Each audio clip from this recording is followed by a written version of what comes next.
अमरनाथ धाम से जुड़ी शिव पार्वती कथा। एक बार देवी पार्वती ने देवों के देव महादेव से पूछा, ऐसा क्यों है कि आप अजर हैं, अमर हैं, लेकिन मुझे हर जन्म के बाद नए स्वरूप में आकर फिर से बरसों तप के बाद आपको प्राप्त करना होता है। जब मुझे आपको पाना है तो मेरी तपस्या और इतनी कठिन परीक्षा क्यों? आपके कंठ में पड़ी निर्मुंड माला और अमर होने के रहस्य क्या हैं? महादेव ने सबसे पहले तो देवी पार्वती के उन सवालों का जवाब देना उचित नहीं समझा, लेकिन पत्नी हट के कारण कुछ गूढ़ रहस्य उन्हें बताने पड़े। शिव महापुराण में मृत्यु से लेकर अजर अमर तक के कई प्रसंग हैं, जिनमें एक साधना से जुड़ी अमरनाथ कथा बड़ी रोचक है, जिसे भक्तजन अमरत्व की कथा के रूप में जानते हैं।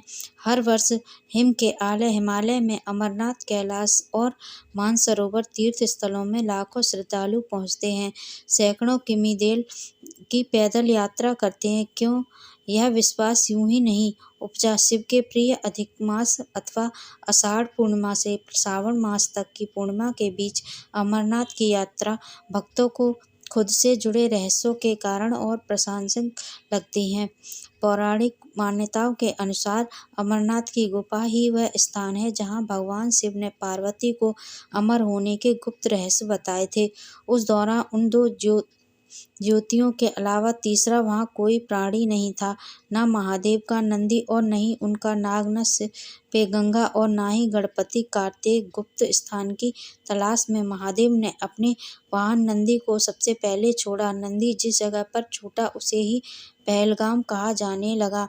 अमरनाथ यात्रा यहीं से शुरू होती है। यहाँ से थोड़ा आगे चलने पर शिवजी ने अपनी जटाओं से चंद्रमा को अलग कर दिया। जिस जगह ऐसा किया वह चंदनवाड़ी कहलाती है। इसके बाद गंगा की जो पंचरणी में है और वहाँ कंठाभूषण सर्पों को शेषनाग पर छोड़ दिया। इस प्रकार इस पड़ाव का नाग शेषनाग पड़ा। अमरनाथ यात्रा में पहलगाम के बाद पहला पड़ाव है गणेश टॉप। मान्यता है कि इसी स्थान पर महादेव ने पुत्र गणेश को छोड़ा।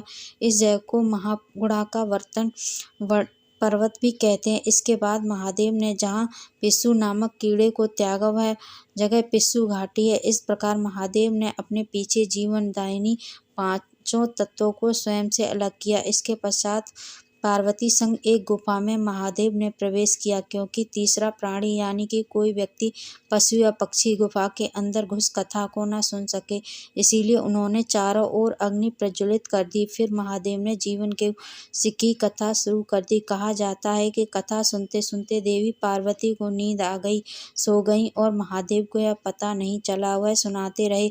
यह कथा इस समय दो सफेद कबूतर सुन रहे थे और बीच बीच में गू गू की आवाज निकाल रहे थे। महादेव को लगा कि पार्वती मुझे सुन रही हैं और बीच में हुंकार भर रही हैं। चूंकि मैं वैसे भी भोले अपने में मग्न थे और तो सुनाने के अलावा ध्यान कबूतर पर नहीं गया।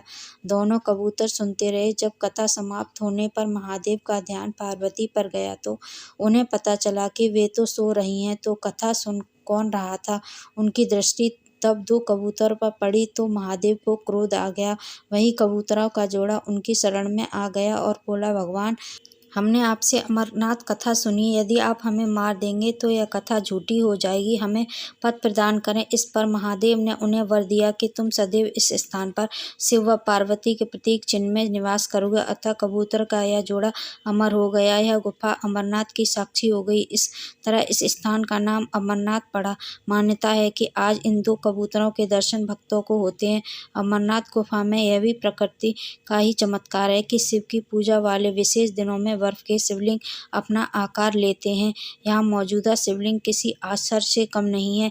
पवित्र गुफा में एक और माँ पार्वती और श्री गणेश के भी अलग से बर्फ से निर्मित प्रतिरूपों के भी दर्शन किए जा सकते हैं।